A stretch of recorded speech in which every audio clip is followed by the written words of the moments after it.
مہربانی سے تورات، زبور، انجیل اے بھی اللہ دیا کتاباں،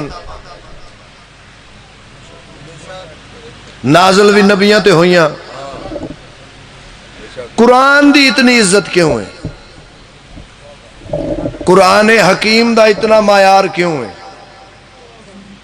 جناب علی قرآن حکیم دا اتنا مقام اس وجہ تو ہے کیونکہ قرآن دی منزل دا نام محمد مصطفیٰ ہے۔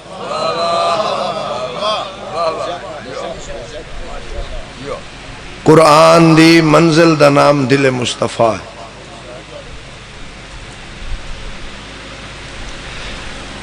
خالق نہج البلاغہ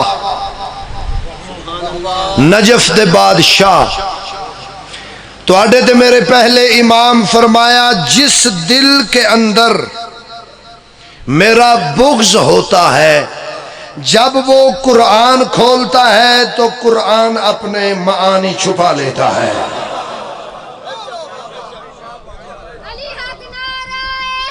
مہربانی بھائی، قرآن اپنے معنی اے فرمان پڑھن تو بعد میں نے پتہ لگ گیا بے زیادہ تر بندے قرآن حفظ کرن تو بعد اننے کیوں ہو جاندے۔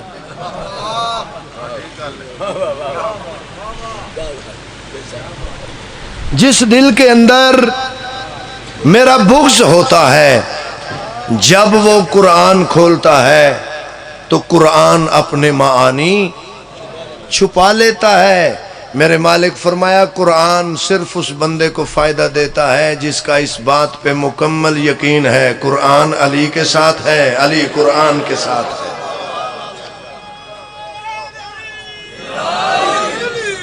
علیہ السلام مجمع ڈھیر سارا ہے تو لنگر بھی سارے ہاں کیتا ہے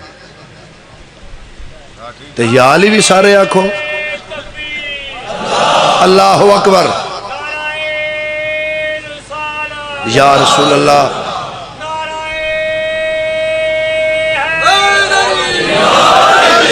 یا علی آکھن والے زندہ باد۔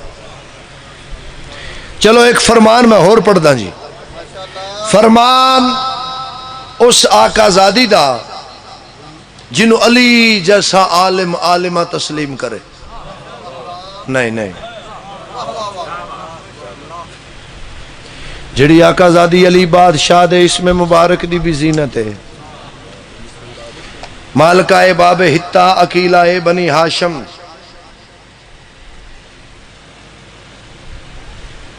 دربار یزید، کاروان توحید، مظاہرہ توحید اچ ظاہراً قید، سامنے تخت یزید۔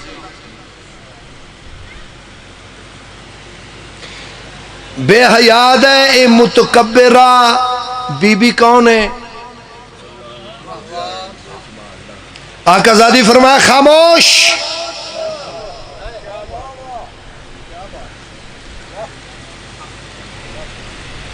جنہ دے منہ بند ہن بند رہ گئے، جنہ دے کھلے ہن کھلے رہ گئے، اندر آلے سا اندر باہر آلے باہر، جنہ حیوانہ دے قدم زمین تو اتے ہے اتے رہ گئے، حتیٰ کہ جڑے پرندے پرواز کر رہے ہیں اور رک گئے، پڑھے لکھے بیٹھے ہو، اونٹاں دے گلیاں وچ گھنٹیاں بابا جی سنٹر وچ رک گئیاں، اختیار سیدہ۔ شاباش، جوانیاں مانو، آباد رہو، مہربانی حضور والا۔ ہر بندہ قرآن پڑھے ہاتھ بلند کر کے جرت نال حیدری، مہربانی، اختیار سیدہ۔ تو اس جگہ تے میری آقا زادی نے ایک فرمان تلاوت کیتا، نظر اللہ نیاز حسین، ایک حرف بھی ضائع نہ کرنا۔ توڑی دعا دا صدقہ اگر میں آقا زادی دا فرمان تلاوت کرن تو بعد ممبر چھوڑ بھی دے وہاں، میرے نزدیک میری مجلس پاک مکمل ہے۔ بھائی محسن جی مصطفی لہجے نال، مرتضائی لہجے نال، کبریائی انداز نال بھرے دربار اچھ میری آقا زادی فرمایا یزید یاد رکھنا ہم وہ ہیں جن کا اترا ہوا لباس قرآن کا غلاف بن سکتا ہے۔ شاباش، اے ہاتھ قبر تک محتاج نہ ہوئے، سارے بولو حیدری۔ سبحان اللہ سبحان اللہ یا رسول اللہ